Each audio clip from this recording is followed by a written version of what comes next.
എനിക്ക് ഡയറക്റ്റ് കണ്ടിട്ടുണ്ട് ഞാൻ പഞ്ചാബി ഹൗസിലെ രമണനെ നേരിട്ട്. മനസ്സിലായി, ഞാൻ അതാ മനസ്സിൽ ഉദ്ദേശിച്ചത്. അറിയില്ല, എനിക്ക് അതെ, പഞ്ചാബി ഹൗസിലെ രമണനാണ് എന്റെ മനസ്സിൽ അദ്ദേഹത്തിന് ഏറ്റവും ഇഷ്ടമുള്ള ക്യാരക്ടേഴ്സിലുണ്ട്. എത്ര തവണയും കാണാം.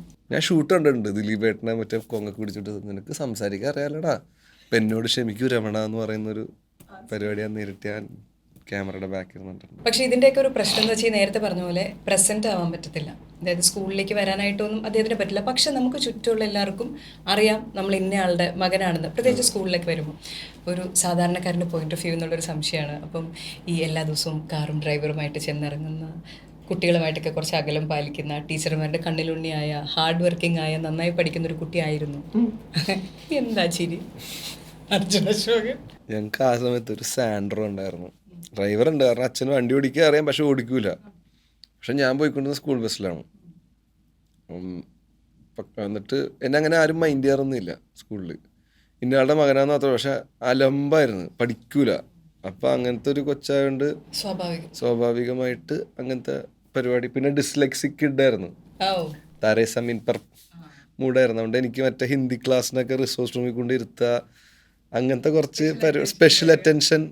എക്സാം 2.5 മണിക്കൂറാണെങ്കിൽ എനിക്ക് 3.5 മണിക്കൂറുണ്ട്. പക്ഷെ ആദ്യത്തെ അരമണിക്കൂർ തന്നെ തീർക്കും. ബാക്കി കിടന്ന് ഇങ്ങനെ കറങ്ങണം, എന്ത് ചെയ്യുമെന്ന് അറിയാണ്ട് ബോറടിച്ച് എങ്ങനെയൊക്കെ പാസ്സായി വന്നാണ്. അപ്പോൾ പഠിത്തം ഭയങ്കര ബാക്ക്വേർഡായിരുന്നു ഞാൻ.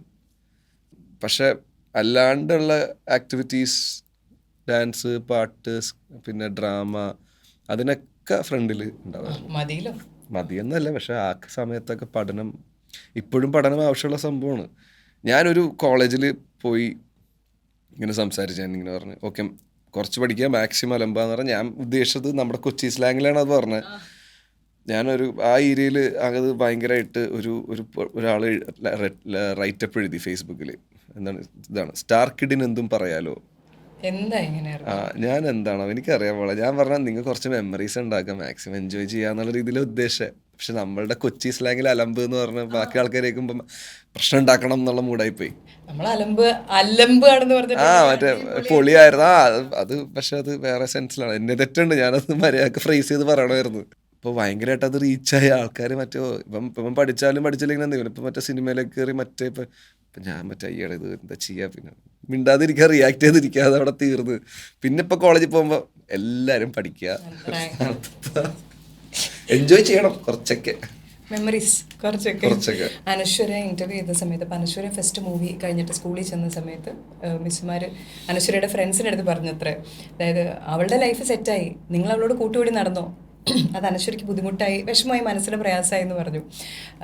അത് ഞാൻ പറഞ്ഞത് അതുപോലത്തെ ഒരു പരിപാടി ഇപ്പം നമ്മൾ പറയുന്ന സമയത്ത് അങ്ങനെ ഉണ്ടായിട്ടുണ്ട്. എനിക്ക് ഉണ്ടാകുന്ന വെച്ചാൽ എൻ്റെ ആദ്യത്തെ 2 പടം ആരും കണ്ടിട്ടില്ല.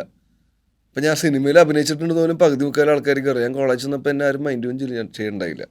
അപ്പം അതിൻ്റെ ഇടയ്ക്ക് അങ്ങനെയൊക്കെ അപ്പം അത് ഞാൻ ഫേസ് ചെയ്തിട്ടില്ല.